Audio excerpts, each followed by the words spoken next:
les gens se demandent où sont passés les 2 tiers des députés. Est-ce qu'ils ont boudé l'Assemblée? Est-ce qu'ils étaient en vacances? Est-ce qu'ils ont voulu faire... Est-ce qu'ils ont boycotté le pass sanitaire ou... Comment vous voyez le truc? Comment vous pouvez expliquer aux gens que des 2 tiers des députés n'étaient pas là, alors que les sénateurs, ils ont voté 322, voilà, ils ont tous voté, quoi. Non, alors il y a peut-être deux différences. C'est qu'à l'Assemblée nationale, il n'y a pas de délégation sur ce vote. Ce qui n'est peut-être pas le cas au Sénat où on peut avoir des délégations. Ce qui veut dire qu'un sénateur peut voter pour un sénateur absent. Nous, ce n'est pas le cas. Ça fait une semaine que l'on débat toute la semaine sur le pass sanitaire. Moi-même, j'ai passé quelques nuits, ce soit mercredi, jeudi soir. J'y ai défendu des amendements d'ailleurs sur les personnes qui ne pouvaient pas se faire vacciner. Je suis intervenu dans l'hémicycle sur des amendements que je portais. Et donc on tourne et c'est comme ça qu'on fonctionne parce que derrière vous avez des députés qui ont des missions, des députés qui ont aussi des programmes en circonscription comme moi aujourd'hui, des députés qui sont peut-être en déplacement ailleurs. Et donc c'est toute une organisation que nous menons avec nos groupes politiques. Et c'est pour ça que régulièrement vous voyez que les députés tournent et ce ne sont pas toujours les 577 qui sont en permanence dans l'hémicycle parce que notre travail est beaucoup plus, je dirais, complet que ça et que nous avons plein d'autres missions à faire.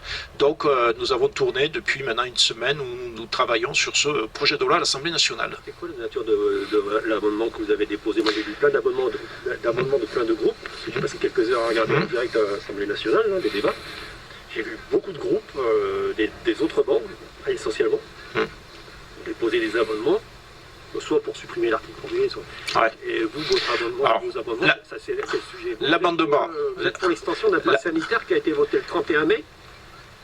L'amendement, attendez. Pas qu'il soit étendu. Non, l'amendement que j'ai défendu à l'Assemblée nationale porte sur les Françaises et les Français qui aujourd'hui, pour des problèmes de santé, de maladies, d'allergies ou autres, ne peuvent pas se faire vacciner alors qu'elles souhaiteraient se faire vacciner.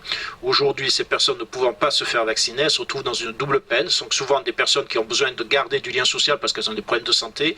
Et donc, effectivement, le fait de mettre en place le pass sanitaire peut être pour elles, je dirais, quelque chose d'insupportable et je dirais, mais d'injuste. Donc mon amendement était de pouvoir octroyer des QR codes, donc un pass sanitaire, à ces personnes, bien sûr sous validation de médecins spécialistes ou des caisses primaires d'assurance maladie, pour qu'elles puissent derrière garder, je dirais, pouvoir sortir de chez elles, parce qu'elles ont besoin de pouvoir sortir chez elles, et elles n'ont pas le choix, puisque leur santé ne leur permet pas de pouvoir être vaccinées. Voilà.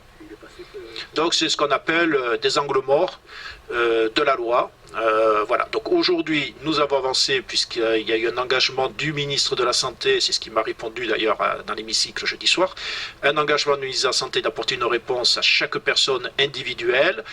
Donc je serai très vigilant pour que les réponses soient données, bien sûr, à chaque personne qui se trouve dans cette situation et qui a besoin d'avoir une réponse. Et donc je suis déjà en contact avec de nombreuses personnes et je fais le relais et je garantis à toutes et tous d'apporter leur situation auprès du ministre de la Santé.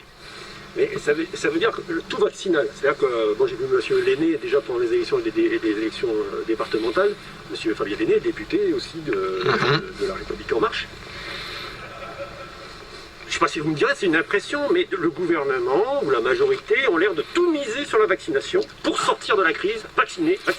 Est-ce qu'on va du coup laisser tomber le dépistage, les tests de dépistage, puisque ça va être déremboursé à la rentrée? Donc est-ce qu'on va arrêter de tester finalement? Est-ce qu'on va arrêter de tester? Aujourd'hui, ce qu'il faut, c'est avoir une politique qui ne dit pas on impose et on oblige la vaccination à 100% des Français. Ça, c'est les amendements qui ont été déposés par le Parti Socialiste, qui imposaient la vaccination à tous les Français. Nous faisons un mix, c'est-à-dire nous demandons à ce que la vaccination soit imposée à celles et ceux qui sont en relation avec des personnes vulnérables.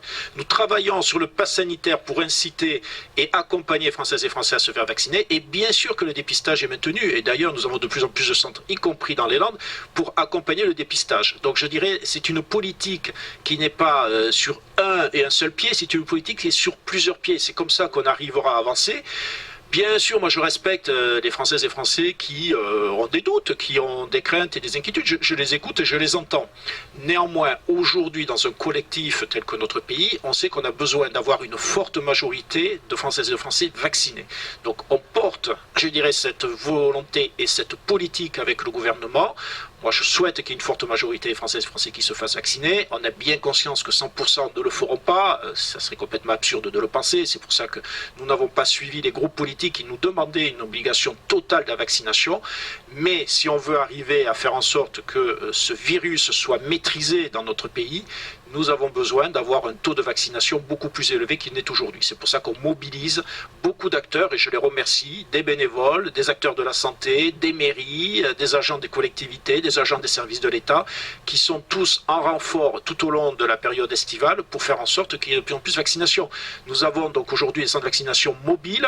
Nous avons un sur Vieux-Boucau qui ira sur Cabreton en fin de semaine, qui va tourner pendant tout le mois d'août sur le département des Landes, en plus des centres de vaccination existants. Donc vraiment, on fait tout pour que le plus rapidement possible, nous ayons une vaccination importante dans notre pays et faire en sorte que, voilà, le plus tôt possible, on puisse retrouver une vie normale, sans inquiétude, je dirais, de la propagation de ce virus, et en évitant autant que possible qu'il puisse y avoir de nouveaux variants qui pourraient être une contrainte supplémentaire.